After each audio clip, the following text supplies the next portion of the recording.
माता दी, हर हर महादेव। कैसे हैं आप सभी? आशा करता हूँ आप सभी अच्छे होंगे, स्वस्थ होंगे। माता रानी आप सभी की मनोकामना पूरी करे। आज की इस वीडियो में मैं आपको ये बताऊंगा कि ऐसा आपको क्या करना चाहिए कि आप जिस भी मंत्र का जाप करें वो मंत्र बहुत जल्दी सिद्ध हो जाए। यानी कि उसके लिए आपको सालों साल मेहनत करने की आवश्यकता ना पड़े। थोड़े ही दिनों में, या फिर हम ये कहें कि महीने, 2 महीने, 3 महीने के अंदर ही आपका मंत्र पूर्ण रूप से सिद्ध हो जाए और चमत्कारिक रूप से उसका रिज़ल्ट आपको दिखाई दे। यानी कि अगर आप किसी देव की सिद्धि के लिए मंत्र जाप कर रहे हैं तो उस देव की आपको सिद्धि हो जाए, उस देव का आपको दर्शन हो जाए। या फिर किसी कार्य की सिद्धि हेतु आप मंत्र जाप कर रहे हैं तो आपका वो कार्य सिद्ध हो जाए। तो वो कौन सी चीज़ें आपको साधना के दौरान या फिर अपने जीवन में धारण करनी चाहिए जिससे आप जिस भी मंत्र का जाप करें वो मंत्र जल्दी सिद्ध हो और जल्दी उसका रिज़ल्ट, उसका इफ़ेक्ट आपको दिखाई दे।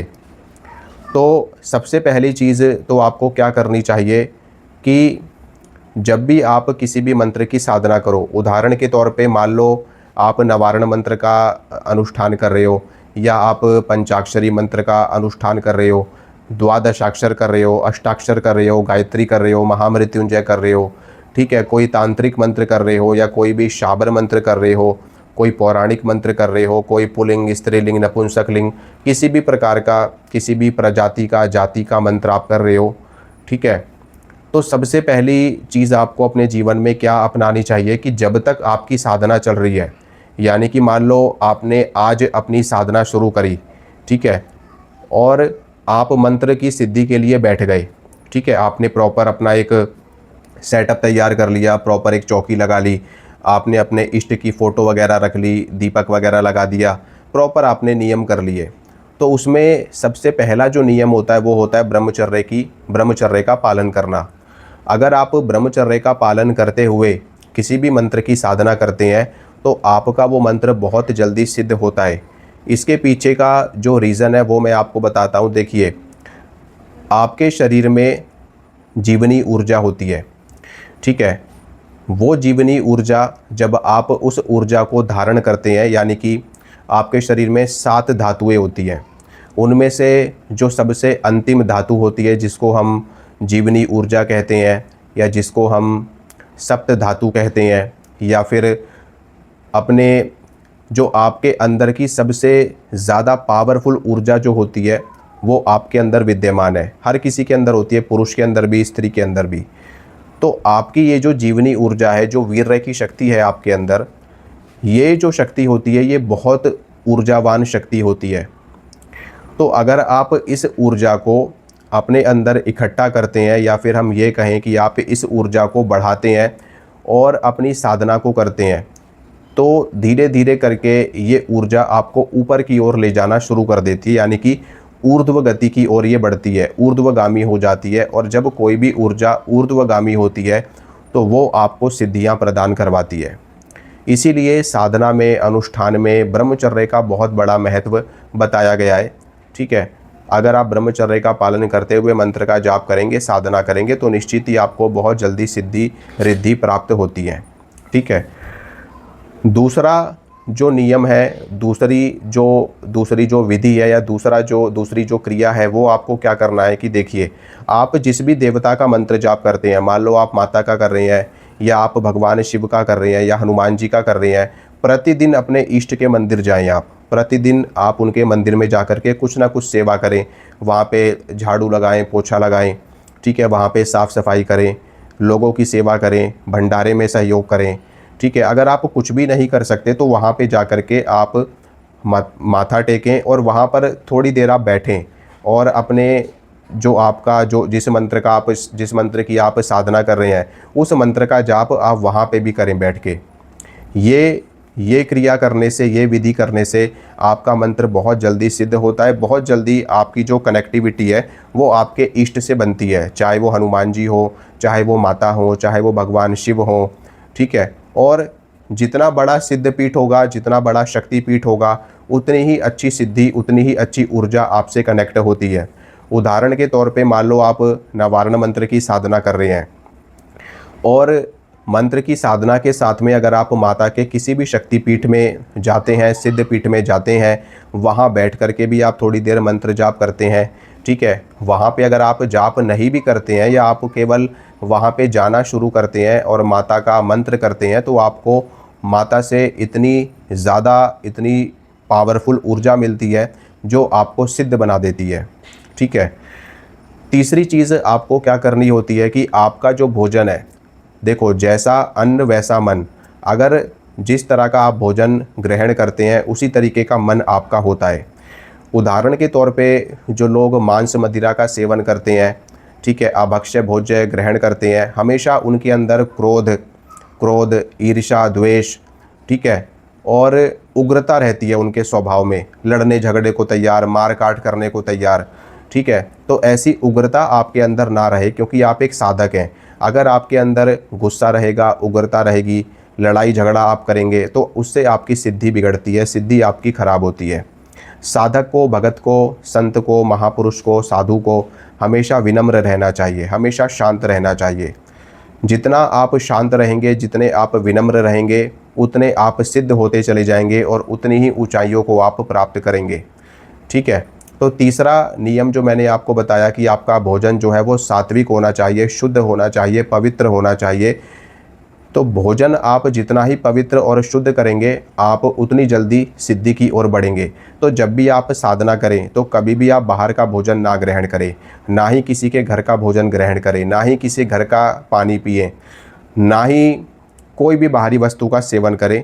बाहर की चीज़ें अगर आपको कुछ सेवन करने योग्य है तो वो है, आप फल फ्रूट का आप सेवन कर सकते हैं, आप ड्राई फ्रूट्स का सेवन कर सकते हैं, या फिर आप अपने घर पे ही शुद्ध रूप से बना हुआ भोजन ग्रहण करें।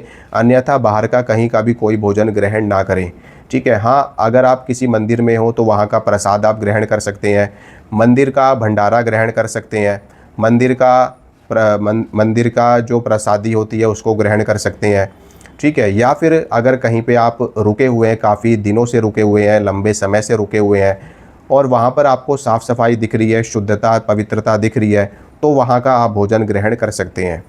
तो भोजन सात्विक ग्रहण करें, उससे आपको सिद्धि जल्दी प्राप्त होती है।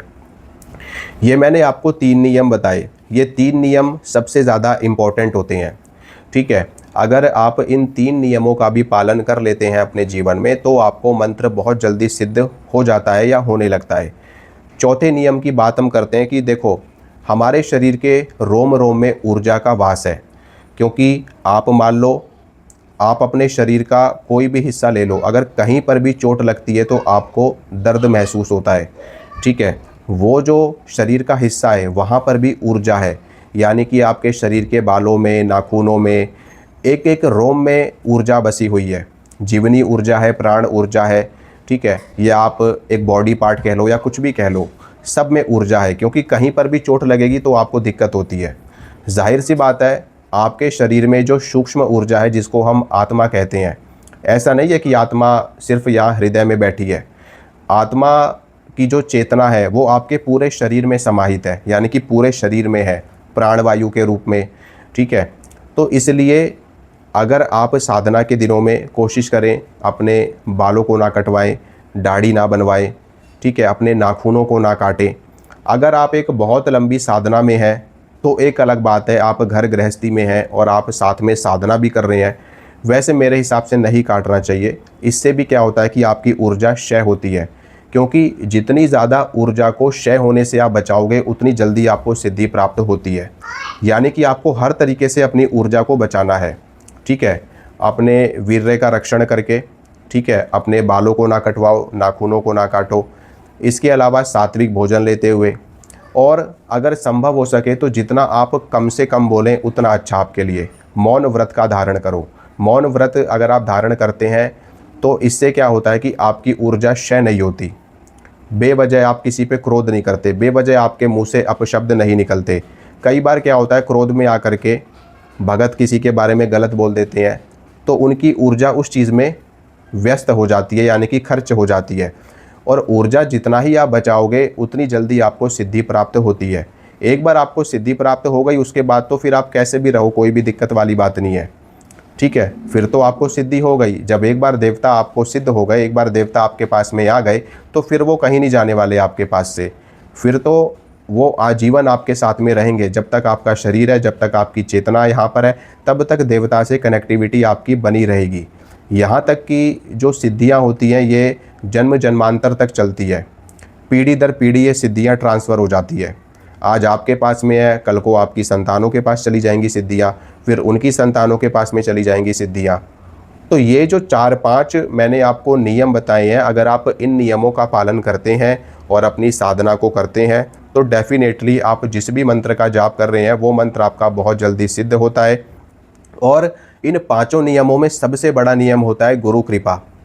अगर आपके ऊपर ये 5 नियम आप तभी कर पाओगे जब आपके ऊपर गुरु का आशीर्वाद होगा। अगर आप अपने गुरु से छल कर रहे हैं, धोखा कर रहे हैं, कपट कर रहे हैं, झूठ बोल रहे हैं, ठीक है, तो कोई ना कोई रुकावट, कोई ना कोई बाधा आपकी साधना में आ जाएगी और उस बाधा के बाद में फिर आप आगे साधना नहीं कर पाओगे।